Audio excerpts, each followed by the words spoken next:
kembali lagi dengan Clever Deer. Jadi pada kesempatan kali ini kita akan belajar tentang adaptasi fisiologi hewan. Untuk materi pembelajaran kita, sekarang kita sudah sampai di bagian yang ini dan akan berakhir di bagian yang ini. Nah, untuk adaptasi fisiologi sendiri itu apa? Adaptasi fisiologi itu adalah penyesuaian fungsi alat tubuh bagian dalam terhadap lingkungannya. Jadi jelas banget berbeda dengan morfologi, di mana morfologi ini lebih ke postur tubuhnya atau bagian luar tubuhnya. Adaptasi fisiologi pada hewan ini yang seperti sudah dijelaskan sebelumnya akan melibatkan organ dalam tubuh makhluk hidup. Jadi kita langsung aja masuk ke bagian yang pertama, yaitu hewan herbivora. Kita tahu bahwa hewan herbivora ini dominannya makan tumbuh-tumbuhan, makan dedaunan.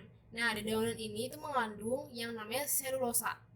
Di dalam pencernaan hewan herbivora, selulosa ini sulit dicerna di dalam pencernaannya. Maka dari itu, diproduksilah enzim selulosa yang berfungsi untuk mencerna selulosa. Jadi ini bentuk adaptasi fisiologi hewan herbivora. Yang berikutnya ada ikan air laut. Nah, ikan air laut ini pasti tinggal di laut. Pertama, kedua karakteristik air laut itu adalah asin karena dia mengandung banyak garam. Nah, karena dia mengandung banyak garam, ketika ikan air laut ini mengkonsumsi air laut yang mengandung banyak garam, maka lihat ya, kita baca di sini. Hasil urin yang dikeluarkan oleh ikan itu akan lebih pekat karena mengandung banyak garam yang tinggi dan mengharuskan ikan banyak minum. Jadi gini, di dalam air laut itu banyak sekali mengandung garam ketimbang airnya sendiri. Jadi ketika si ikan air laut ini mengkonsumsi air laut, itu yang banyak itu adalah garamnya. Maka dari itu dia harus banyak minum untuk memperoleh air yang lebih banyak lagi. Berikutnya ada ikan air tawar. Ini jelas kebalikannya dari ikan air laut. Kalau ikan air laut itu dia banyak minum karena menghasilkan urin yang pekat. Kalau dia kebalikannya, dia sedikit minum karena menghasilkan urin yang encer. Kenapa bisa begitu? Ikan air tawar jelas hidup di air tawar. Air tawar yang komposisi garamnya sangat rendah, mungkin nggak ada sama sekali, tapi bisa jadi sangat rendah itu ya. Nah, maka dari itu air yang dikonsumsi itu akan lebih banyak ketimbang garamnya. Urin yang dihasilkan pun akan lebih encer, lebih cair ketimbang ikan air laut. Maka dari itu dia akan banyak mengeluarkan urin namun sedikit minum karena airnya sudah banyak di tubuh dia. Gitu. Jadi jelas berbeda ya. Kalau ikan air laut itu urinnya itu pekat dan harus banyak minum. Kalau ikan air tawar, urinnya encer dan harus sedikit minum. Begitu. Selanjutnya ada unta dan hewan padang pasir lainnya. Padang pasir itu yang kalau kita terlintas di pikiran kita itu adalah panas, gersang, kering, gak ada air, pokoknya nggak enak lah di situ kan. Nah, tapi di sana ada makhluk hidup yang hidup yaitu unta. Nah, gimana dia beradaptasinya? Yang pertama itu adalah padang pasir ini dia akan mengeluarkan feses yang sangat kering sekali dan urin sedikit agar tidak dehidrasi.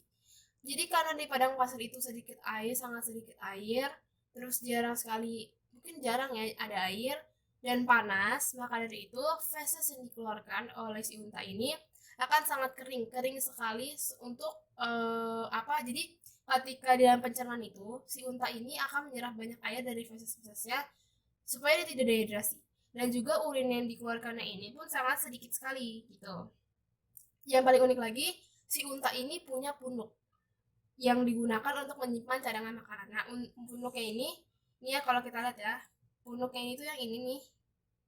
Ya, ini tuh isinya cadangan makanan. Jadi kalau kita lihat itu dia bukan kayak bukan tulang, tapi dia lebih ke lemak cadangan makanan dia. Jadi nanti kalau misalnya di padang pasir sudah mulai kehabisan cadangan makanannya ini sudah mulai habis, punuknya ini akan turun, kayak apa ya, mengecil gitulah, menandakan bahwa si cadangan makanan ini sudah mulai habis. Nah ini ya, si unta ini bentuk fisiologinya di mana fesesnya ini sangat kering, dia bisa menyerap kembali air dalam fesesnya, urinnya sangat sedikit, dan dia punya tempat penyimpanan cadangan makanan yang dinamakan punuk. Ya. Selanjutnya ada burung hantu. Nah, burung hantu ini Dia kita tahu dia hewan nokturnal karena dia aktifnya di malam hari. Jadi siang hari, pagi hari itu dia biasanya beristirahat tidur atau gimana. Pokoknya malam hari itu dia paling aktif. Nah, karena dia malam hari gelap, gimana dia cara melihatnya? Yang jelas dia berbeda dengan kelelawar. Kalau kelelawar dia dengan ekolokasi, kalau burung hantu dia itu memiliki penglihatan yang sangat-sangat tajam. Dan karena kenapa bisa sangat tajam? Matanya ini karena didominasi oleh sel batang yang membantunya melihat dalam keadaan gelap. Sebenarnya manusia juga memiliki sel batang dan sel kerucut di dalam matanya itu manusia. Namun untuk si burung hantu ini sangat spesial, dia memiliki sel batang yang lebih banyak lagi sehingga penglihatannya itu lebih tajam ketimbang manusia. Begitu. Oke? Nah ini ya, aku kasih lihat aja karena aku nggak bisa ngezoom sama batangnya, tapi yang jelas matanya si burung hantu ini sangat-sangat tajam sekali. Oke, sekarang kita akan masuk ke latihan soal. Nanti kalau misalnya teman-teman dalam menjawab soalnya bisa di pause dulu videonya karena aku hanya ngasih waktu 3 detik. Jadi nanti teman-teman bisa atau mungkin teman-teman bisa putar lagi videonya untuk nyari jawabannya. Oke, kita mulai ke soal yang pertama.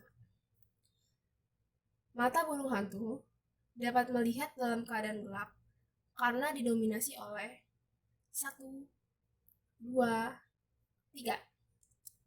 Jawabannya adalah sel batang. Soal berikutnya, agar unta tidak dehidrasi selama di padang pasir, adaptasi fisiologi yang dimilikinya adalah 1, 2, 3. Jawabannya adalah punuk dan feses yang kering. Oke, jadi untuk adaptasi fisiologi hewan kita sudah selesai semuanya untuk di fisiologi hewan, dan teman-teman jangan lupa subscribe video ini, nyalakan notifikasi loncengnya, komen, like, and share. Oke, jangan lupa juga follow Instagram kita di @cleverdeerofficial. Kalau teman-teman punya saran, masukan, kritikan, dan sebagainya, bisa email kita juga di cleverdeerofficial@gmail.com. Terus di deskripsi kita cantumin juga websitenya Clever Deer. Itu ada catatan yang bentuknya tuh tulisan semua. Ada juga latihan soal yang bisa teman-teman sesuaikan dengan kemampuan teman-teman. Oke, sampai jumpa.